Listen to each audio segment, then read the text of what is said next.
Hello and welcome. You're viewing the Citizens Journalist podcast, Mesa County Compass, that brings you the news that you can use from a different point of view. I'm Ruth. I'm Lisa. And together we are Mesa County Compass. Our goal is to create an informed, current, active citizenry armed with the facts. We will be covering what's new to you, what it means to you, what you can do about it, and provide you access to the decision makers when we can.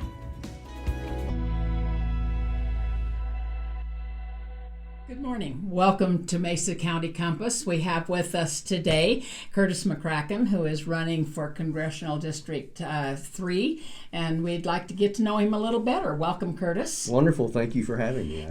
Would like to start out with give us a little bit of information about yourself, please, and why you're at this point in your life. Well, I'm from Cedar Edge, Colorado. I've been on the Western Slope now for about 21 years. I'm married to Laura, my wife, for 26 years.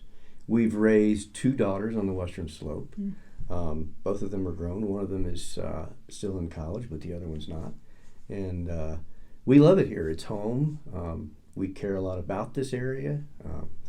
We decided long ago to come where we wanted to retire and live there, and so we don't plan to leave it.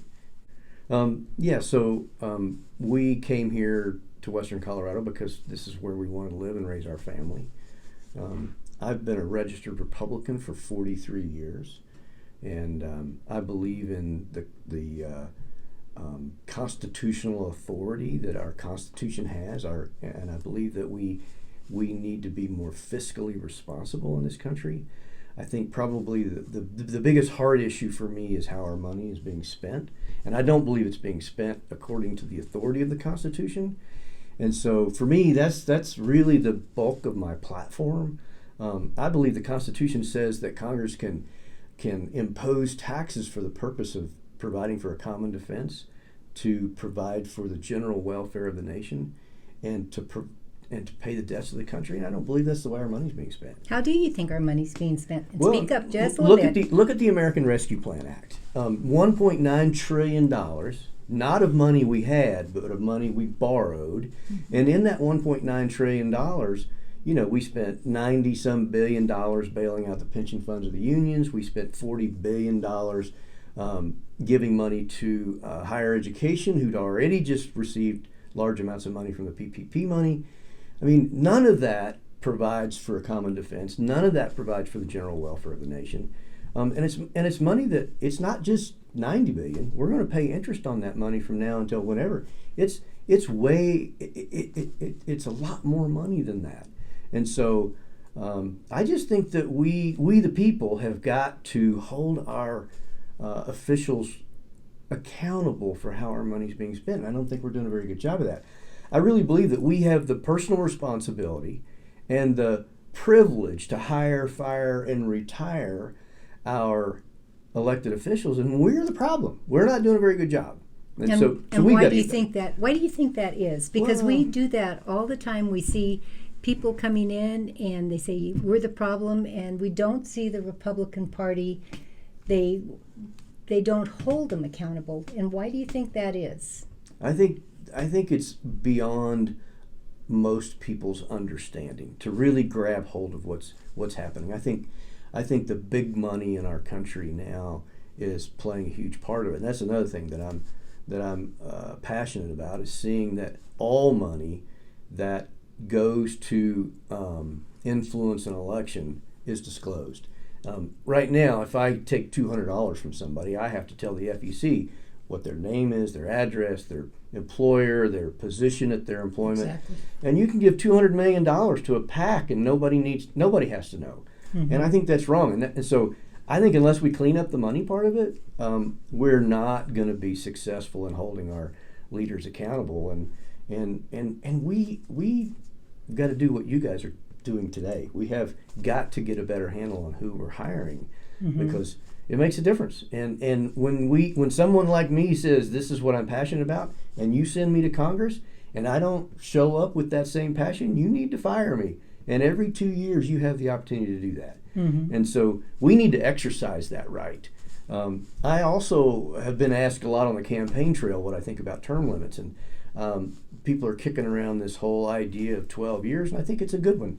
I think if we're not going to get a handle on the money, then we can at least impose term limits which will eliminate that money being able to influence past 12 years. They got to find somebody else to influence at that point. And so, and originally I wasn't big on term limits because that's what I believe elections are for. But I think the money has gotten out of hand, and I just think we're not going to get a handle on it. I don't know that you can pass a term limit bill in Congress.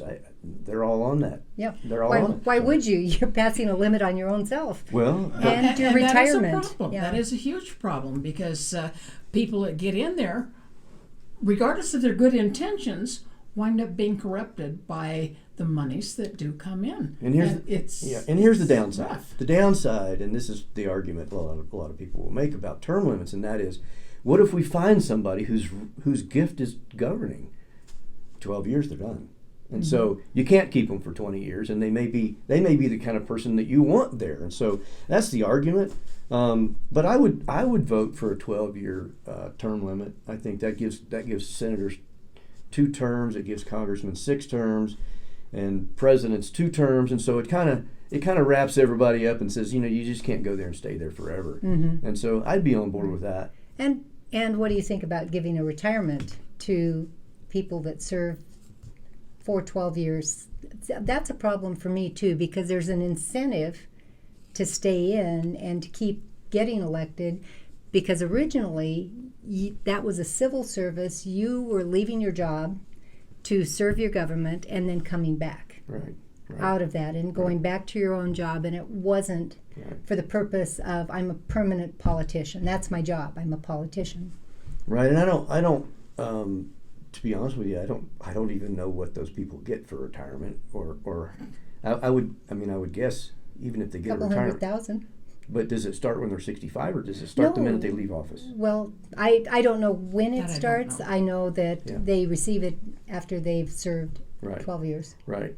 I would have to look at all that to say. I mean, I think what we do need to do is we need to entice people who I believe are passionate about governing and also smart people. There are people out there that just won't get into it because of the abuse that they'll have to take to get in it. And so, I think there has to be some incentive to get in and to serve, and having a heart to serve is probably the best incentive, and that's where I come from. I mean, I've run a construction company most of my adult life, and also a real estate brokerage, and done some real estate development, and I'm at a point in my life now where my wife's retired, my kids have grown up and moved on, and I feel like I'm at a point in my life where I can serve. I can do something like this, and so that's where I'm at. I just would like wisdom of the ages, if you will. Right. So what made you decide to jump in this particular campaign? Well, I think for me, I looked at what was going on in this race, and I really felt like Lauren Boebert couldn't win the general election. I did believe she could win the primary. I think her moving districts was a healthy thing for this district. I don't think she could have won I don't think she could win the general election, because if you just look at the way the district stacks up, we have 115,000 registered Democrats, we have 150,000 registered Republicans, we have 235,000 unaffiliated voters, and I think she couldn't carry the unaffiliated vote anymore, and I think she couldn't carry some of the Republican vote anymore. And so when you look at that and you go, well, somebody else is going to have to get in this. I thought that Lauren Boebert had a really great message in the beginning, but when the Republicans all voted in 2022 for $10 billion worth of earmarks while staring at a $1.7 trillion deficit, I thought, they don't get it. They're not. And I'll tell you something else that happened right after that. Nikki Haley came out and she said, shame on them. And I thought, yeah, somebody's finally willing to be vocal about this is wrong. This is wrong. And so it wasn't just Lauren. I mean, all of the Democrats did it. That's the first thing Kevin McCarthy did, which is the reason I think he lost his job is because he didn't rally the Republicans around things that were positive, like let's get together and formulate some plan for some fiscal responsibility, because they were getting ready to stare at this debt ceiling fight with the Democrats, and they came into it with no credibility because they became part of it. And so I looked at that and I thought, I think Lauren lost her edge. I think she couldn't win the general election. I'm at a point in my life where I am passionate about this and would like to get involved and can now. And so I hope that answered your question. It did. So we've got this huge portion of unaffiliated voters. Yes. How do you intend to win them over? And how do you intend to get the Republicans to work as a group? Because what we've noticed is they all, because we're a party that says we believe in individual rights and individual freedoms instead of being lockstep. Right. How do you get them to rally behind you? Well, I think I don't know that they will rally behind me, but I can tell you that I think that what's your plan for getting them? Most Americans want to be able to raise their kids, make a living, retire someday, and have some form of a joyful life. That's what we really all desire. How to get there is the thing that we debate. And so I think a lot of the unaffiliated voters left the parties because the parties try and wrangle them into, you've got to fit in our box if you're going to come sit in our meeting and if you're going to be a part of who we are. And I think I'm different in that I've been a registered Republican for 43 years, but the Republican Party that I registered with in 1980 isn't the Republican Party that I see today. And I can either bail out of the party and become an unaffiliated voter, like so many have, or I can stay in the party and say, hey, let's build back this coalition of people who want to see fiscal responsibility in our government. Let's call ourselves Republicans, and let's try and invite some of those people from the unaffiliated back into the party and try and mend the fences. And to be honest with you, I have friends who are Democrats who've given my campaign money. I mean, I've got Democrats who are, we may not agree on things politically, but we're able to sit down and have dinner and have a healthy conversation. And so I think even the people who've left the Democratic Party for the same reason, their far left, this is my left, their far left agenda has caused them real consternation. And I think trying to bring everybody back into the center, and I don't mean you have to abandon the ideals that make you a Democrat or a Republican, but I think there are a lot of people who just want to move back into the center. There's an organization, I'm sure you've heard of it in Western Colorado now, called Restore the Balance, and I believe there's some good in that. I think what they want is to get rid of this extremism, and I believe they're probably an organization of unaffiliated voters, if I had to guess. They're not. But maybe they're not. But and maybe they're just the wolf in sheep's clothing. I don't know. I just think that there's, even if they are from the Democratic Party, you have to ask yourself, what are they trying to say? Well, their moniker is a good one. Are they trying to move? They're trying to move away from the left extremism. That's not a bad thing, right? So if we can get Democrats moving from the left and Republicans moving from the right, maybe we can begin to heal this country and mend this country. Because I talk to Democrats who are friends of mine, and they're not okay with $34 trillion worth of debt. So you ask the question of how would I reach out to unaffiliated voters? I think unaffiliated voters are looking for a voice. And I think it's hard to find. I think it's hard to find on both sides of the street. They are, because independents have notoriously been put into the background. You have your Republicans, you have your Democrats, and then the independents, which fall into that crack that no one pays any attention to. And at least from my point of view. And I think a lot of what we see in our country is, I see that the hard right of the Republican Party and the hard left of the Democratic Party are trying to gain ground by using this moral argument in our culture. And I think we're always going to differ and discuss the morality of it's just the nature of who we are.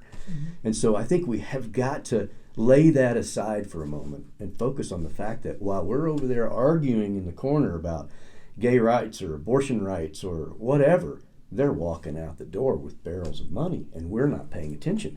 And so I think that the moral discussions are worth having, but I think we have got to focus on the fact that we're $34 trillion in debt. I'll give you a couple statistics. I think I read the other day that the total amount of deposits in our banking system in this country today ranges between 18 and 19 trillion dollars. So if you emptied everybody's bank account, you couldn't pay but about half of the debt, right? The budget office, I think, is where I read this. They said by 2050, all of the tax revenue coming into the federal government will only pay the interest on the debt. Do you think we'll make that? That's only 16 years from now. Do you think we'll make it that far before there's a catastrophe in the banking system or the? I mean, we're on the brink anyway. So I think we have got to fix the money part, and it's not going to be easy. It's a hard thing, and you can't just back it up. It has to be thought through. It'll have to be a slow, gradual thing. But I think the first thing we have to do is decide in this country we're going to balance a budget. If we don't balance a budget, look, I've run companies, and I look at the P&L, and it'll tell you, you're going to go under if you don't. Well, it'll tell you if you're in trouble, and we're in trouble. Yeah. And so I think figuring out a way to balance the budget is the first thing we have to do, and it's going to take both sides of the aisle to get that done.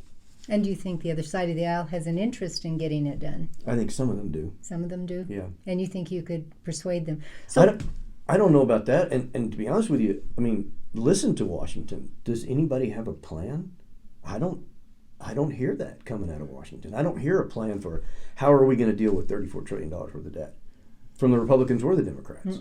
So. No, they're not on that page. They're busy arguing about the small things, like you said. Question for you, just to kind of get away from that. How do you feel about gas and oil and a few things like that are on the horizon for Western Colorado in particular? Right.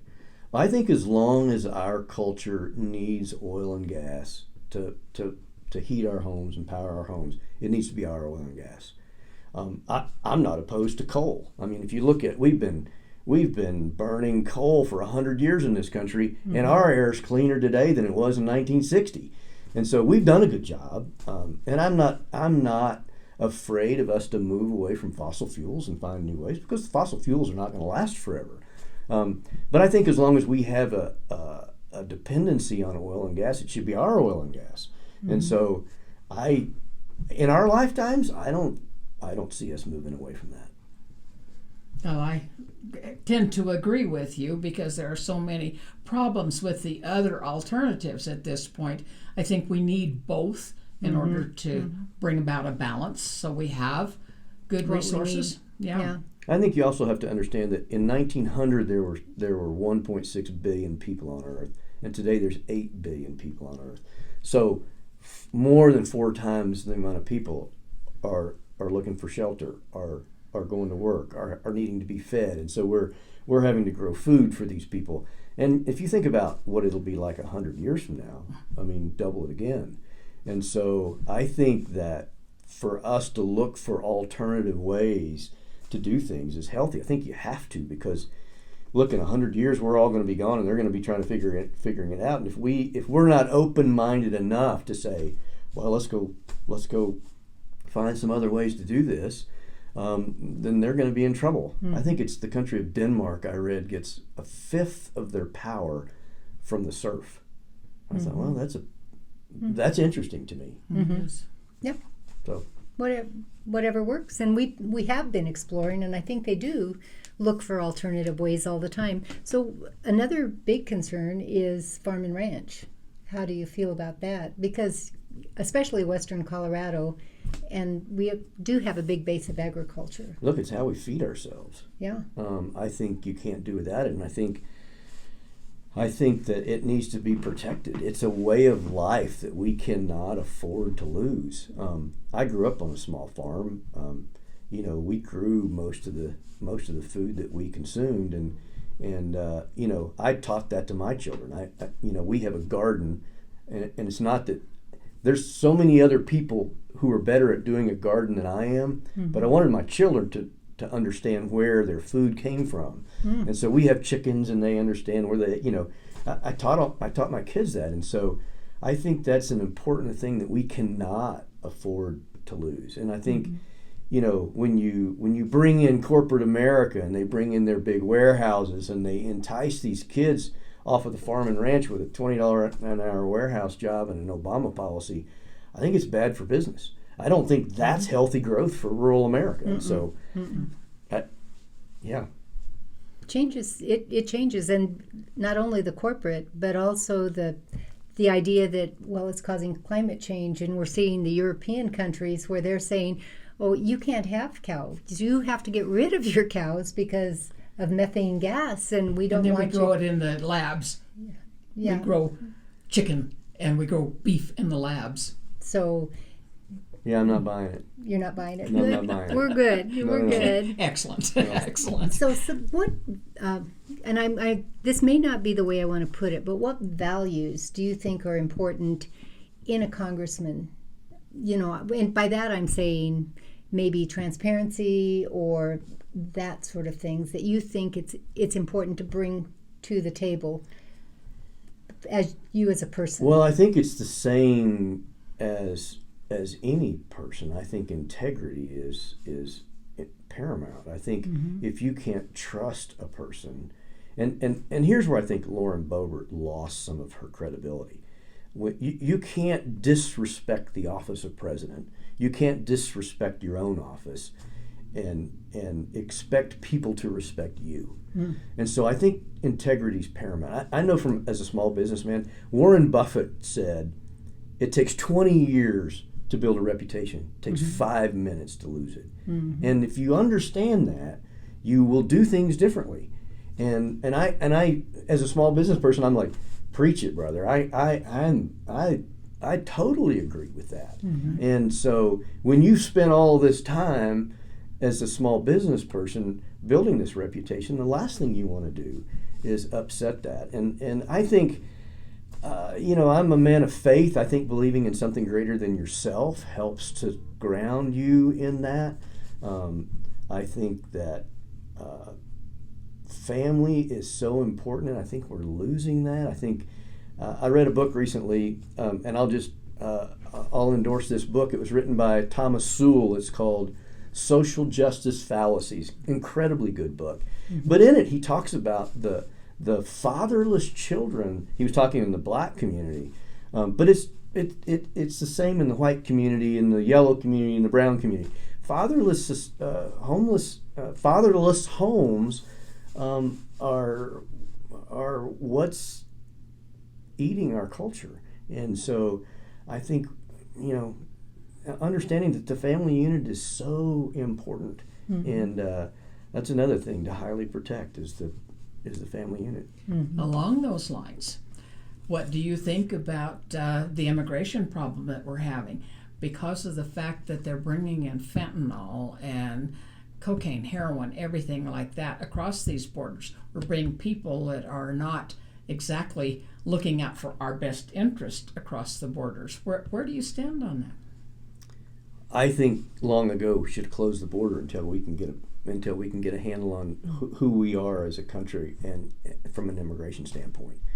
I think, and I don't know who said it in the last presidential election, they were having a debate and somebody said, you won't have an immigration policy if you can't control your border. And I think that's where we are. You won't have a country if you have no borders. There's no country.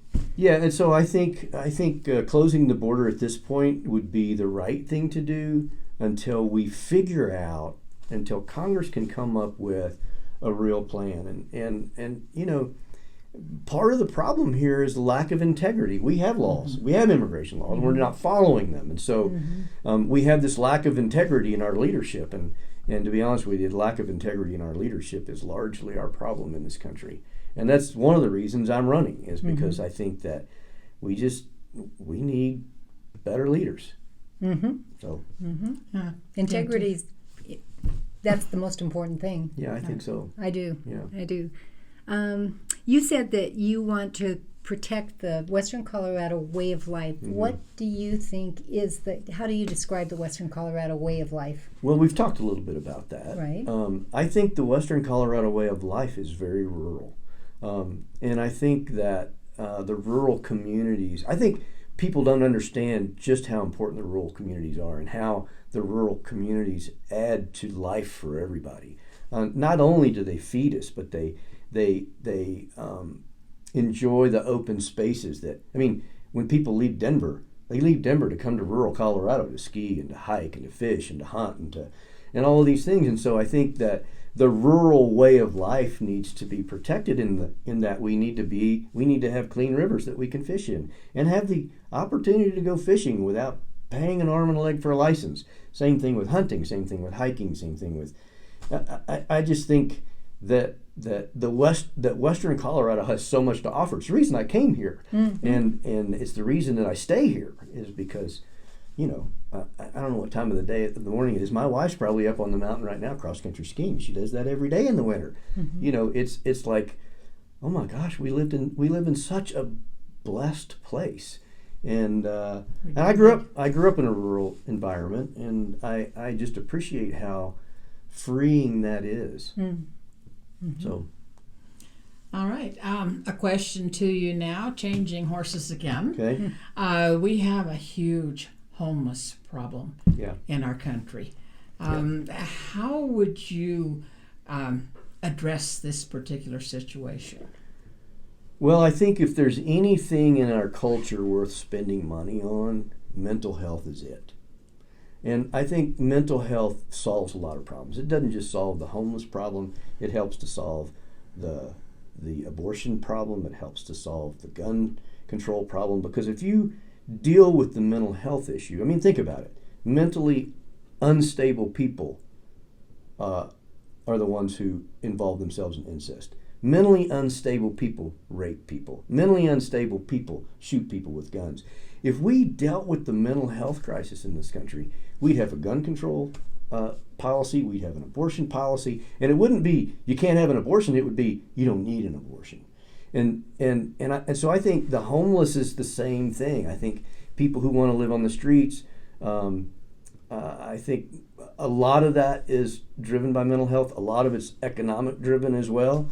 And as far as the drug crisis is concerned, I think our problem is that we've been weak on that kind of crime. I think we should put the traffickers in prison and never let them go.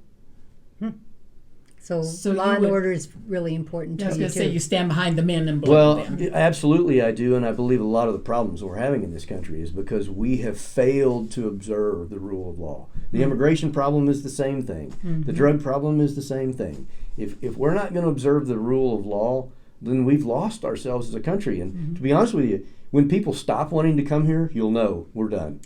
We've stopped. Yeah. We've stopped listening to the rule of law, and so. And to be honest with you, that's why they come here. 90% of the people who are crossing the border come here for a better life, and they do it because we have this. There is this understanding or this idea that here we do observe the rule of law, and they come from countries where that's not necessarily true. Mm-hmm. Working in the construction industry for almost 30 years, I've had the opportunity to work alongside of a lot of Latinos, and I've heard it from them. Yeah, I left because, the cartel came into town and they killed people and they extort money and you're just like, man, that doesn't happen here, and that's the reason they come. And so, I think we have got to be tougher on crime, and I think it's one of the big problems in this country. Mm-hmm. Mm-hmm. I do agree with that. So this is a running issue. Do you plan to petition on to the ballot, or do you plan to go through caucus?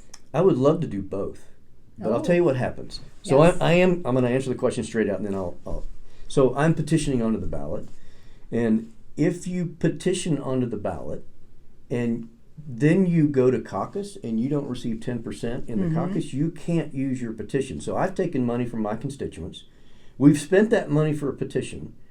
And if we go to caucus and don't get 10%, we lose their money. Right. And you have to realize the Republican Party's this many people and this many people caucus. And so I'm not going to allow that many people to make a decision about the money that I've taken from my constituents. What I'd really like to see is the Republican Party change the rule and say, look, you can petition under the ballot and you can caucus, no penalty. Can I tell you something? It would change our caucus because everybody would show up to caucus. Here's the other problem. In CD3, we have 19 counties. Caucuses happen on the same day across the. You can't be at all. Right. You can send a letter. You can send somebody to speak for you, but you can't. I had a friend who ran for office in the county where Colorado Springs is. I can't remember the district number, but anyway, it's one county. There's big. One caucus. There's one central committee meeting to go to. There's one. And I think, wow, that's a lot different than what we do here. I was just in Craig, Colorado last night. I was in Gunnison last weekend. I'm going to go to Pueblo next weekend. And so, we put a lot of miles on to try and cover this district. And I'll be honest with you, I've been in this race for 5 months. There's places I haven't been yet. Right. And so it's impossible, in my opinion, it's very difficult. Not impossible, but it's very difficult to do that. So... Well, you can't really have a life. It's not even that. Not for the time. It's not even that. I mean, I made that decision when I decided to run. But I think what it boils down to is you can't spend all this time and money and energy and then have this rule take you off the ballot. Right. So. Right. So petitioning on, and then you, if you're make it to the primary, and you're then that's when you're going to get help from the Republican Party since you're a registered Republican. But right. Probably we just had 9 on, and it doesn't sound like there's a whole lot of help available, at least locally, from the Republican Party. Maybe statewide there is, but becomes very difficult. So it's uphill race for anybody, not just you. Yeah. So you have to depend on your constituency to fund your campaign. Absolutely. And getting the word out. Yeah. And getting the word out. So how do you go about getting the word out about yourself? We do a lot of things. I was in Gunnison last weekend for a fundraiser and then went to their central committee meeting the next day. I was just in Rangeley. You just have to spend a lot of time on the ground, and you have to spend a lot of time getting before voters. And so the real either the message that you carry is going to be heard and accepted and people are going to get behind that or not. And so if people are not going to get behind my message, I don't belong representing them in Congress. I'm not going to raise the most money. We're going to raise the money we need. But if we're voting for the person who raises the most money,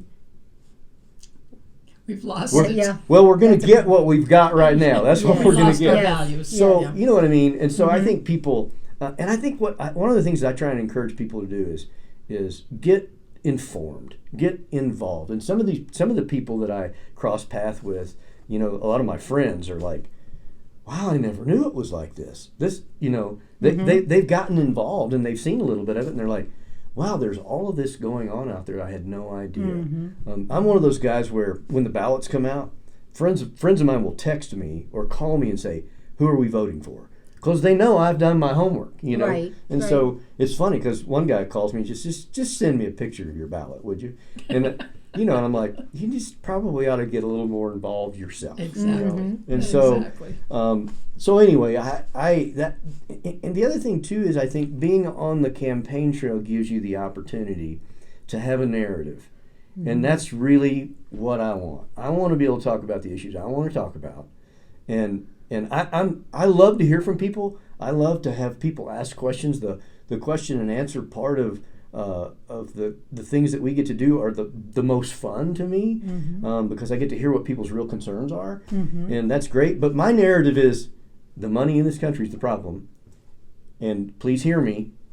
If you send me to Congress, that's what I'm going to spend. That's what I'm passionate about. That's what I'm going to spend my time and effort doing. In Congress, you need to have, as I often quote, you need to have teeth and you need to have fingernails. You need to claw your way through. Yeah, and you need to be a little bit savvy. you need to not, and you have to have a thick skin. You need to not become, you need to not come apart when somebody criticizes you. Look, I often say, if you haven't gotten anything done, then if you haven't gotten any enemies, you haven't gotten anything done. And so I think that's true. I think that's just part of the human nature. And so I think we all have enemies, and how we deal with those enemies speaks volumes about who we are. And so, Okay, how do you deal with your enemies?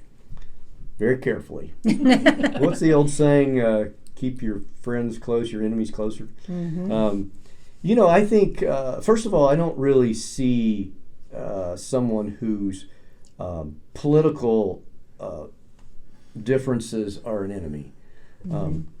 I think an enemy is somebody who wants to do evil. And so I don't really have a lot of enemies in that regard. And so the people that I disagree with politically, or the people that I disagree with from a business standpoint, usually those differences can be, if you're dealing with somebody on the other side who is sane and civil, usually you can work those out. People who want to be evil, I try and stay away from those people. Okay. Okay. One of my issues is always, how are you going to keep people feeling like that you're representing them, but that you listen to them? And a lot of times once you get into office, it's the last you hear of them, and they send out, okay, here's our newsletter, this is what we did, but there's no way to get in touch with them. And I've used this example, since we only have 2 senators that are Democrat, and you send an email and you're passionate about something, please vote no on this, and you get that. Thank you for your participation. Would you like to be on our mailer? And would you like to donate? No, I want you to respond to what I asked you. Yes. Well, I think you have to also understand that, whoever is in office is busy in Washington. Sure. And so, taking a phone call from every constituent is not reasonable. You can't do it. No. You just wouldn't have any time to get anything done. And so, how to communicate better? I think I love the meet and greet kind of environment where I get to stand in a room full of people who have questions, because it does 2 things. It tells you what's on people's hearts, and it makes you think, well, how do I feel about that, or do I have a real opinion about that? And I think that's a very healthy exchange. And so I think doing those kinds of things, the whole town hall idea, I love that. I thrive in that environment, and I thrive in that environment. What I mean by that is I gain a lot in that kind of an environment. And so I think if you do that, what you take back to Washington is a heart for the people that you represent. So you plan to, if you're elected, then you would do town halls as a way to get to know, and maybe would it be going to your different districts, or do you think it would be as effective to just do a town hall over the phone? Or no, I think being in the district, and it's hard. District 3 is huge, and there's a lot of area to cover. But I think the town hall idea is a good one. I think that would be how I would communicate. And in person. In person. I think that's good. That's too. the way I prefer to do it. And your time is limited when you're there in Congress. You've got a lot of work to do, but there are times when you are needed to be publicly present. Yes. Yes. Yeah. And I think it's the same way in business. I own a real estate brokerage now, and if I show up and meet a client and engage in the process of what they're trying to do, then I'm successful. If I send them an email and pass them off, I'm not going to be successful. No. And so I think it's the same. I think that's just I relate. I've been an ex-realtor. Yeah. So I think you have to show up and be present. And I think it's hard work too. I think it is. I spent the first 15 years of my professional life swinging a hammer. It was hard work. It was physically hard work. I enjoy that. You know, my wife retired a couple of years ago, and some friends of mine said, "Well, are you going to retire?" I'm like, it's not even on my radar. I don't feel like that's, at this point in my life, that's not who I feel like I'm. Not an option. It's not right now for me, no. Right. It's not. Great. What if, since we've asked all the questions, and we know your basic campaign premise is economy, inflation, all of this, Right. anything that you would want us to know about you, or that you haven't shared or we haven't asked, that you think is important for us to know or for other people to know? Well, I think one of the other things that I touched on my website was the separation of church and state. Mm-hmm. I've been a believer most of my adult life, and I believe that our forefathers did this great thing. They wrote in the Constitution in Article 6 that a religious test would never be required to hold office. Mm-hmm. If you read Scripture, and I'm going to quote the Bible because that's the one I read, Jesus said, "Give to Caesar what is Caesar, and to God's what is God's." He was being asked, do we pay taxes? Right. I think there's this natural separation, and the church shouldn't be telling the government how to govern, and the government shouldn't be telling the church what their moral value should be. Because if you look at Scripture and you look at the Constitution, both of them are authority, and we tend to take authority and we pull it out when it serves us, and we quote it. And the government does the same thing. Mm-hmm. Here's the Constitution, this is what it says. And then we'll stick it under our arm and go live our lives however we want and not obey it when it doesn't suit us. And so the other thing regarding that issue is our forefathers wrote God's precepts into the Constitution. Our right to life, our right to liberty, our right to petition the government, all of these rights that we have are the same rights that God gives us. You know, what was it? Thomas Jefferson said, "The God who gave us liberty gave us life," or "The God who gave us life gave us liberty at the same time." I think if the church would understand that, when the church is healthy, the government gets a people who are taxpayers, and they teach their children that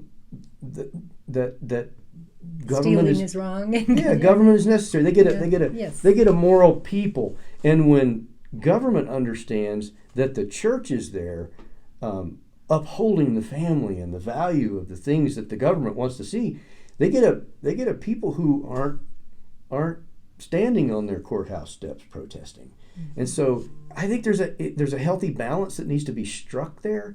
And I think that we have gone, we have the far left has gone way too far one way, and the far right's gone way too far the other way. And so I just think there needs to be this healthy balance of, we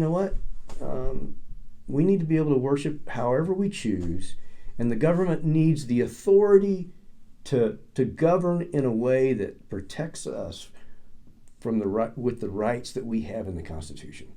And I don't see that happening so much. I think we're really, the train is off the track on both sides, and it's all about living for something greater than yourself helps. Mm-hmm. Yeah. It does indeed. And I have one question that the Democratic Party have said they are going to make abortion a key issue against Republicans. How do you think that you would address that if it's brought against you? Because saying you believe that people have a right to life, how do you deal with that as a candidate? Well, let's look at it from a constitutional and a biblical perspective. Okay. The Constitution doesn't say anything about abortion. Right. When Dobbs-Jackson decision came down, Alito wrote that when the 14th Amendment was ratified, there was 2/3 of the states had no abortion for any reason. So there's no right to an abortion that has ever been established. The Constitution does give you the right to life. If you look at Scripture, I'll use the same one. Jesus said, "Give to Caesar what is Caesar, give to God's what is God's." Well, what is God's?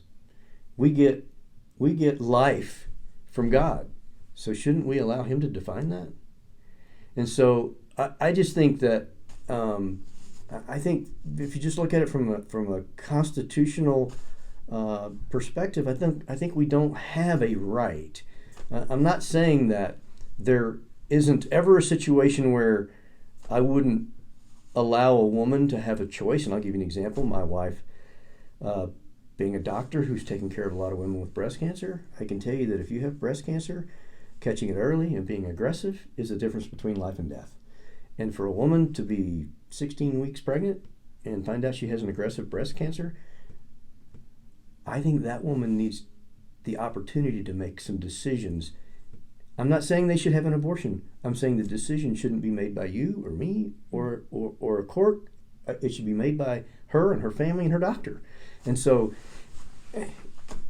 you want it to be rare and safe. I want it to be rare and safe, and I don't think that abortion is a form of birth control. I think if the sex was consensual and the pregnancy's not harming your body, I'm not for it. Okay. Because I think you do have to hit that head on, because you don't want to be, blindsided or that's used against you when people know how you stand. Right.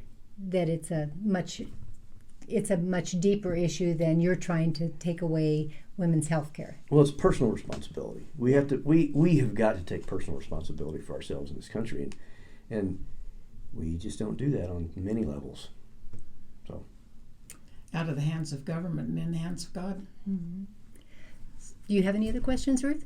I really don't at this time. We appreciate your time. You've been listening to Mesa County Compass. These are the truth as we see it, the facts as we know them. You decide. Thank you for having me.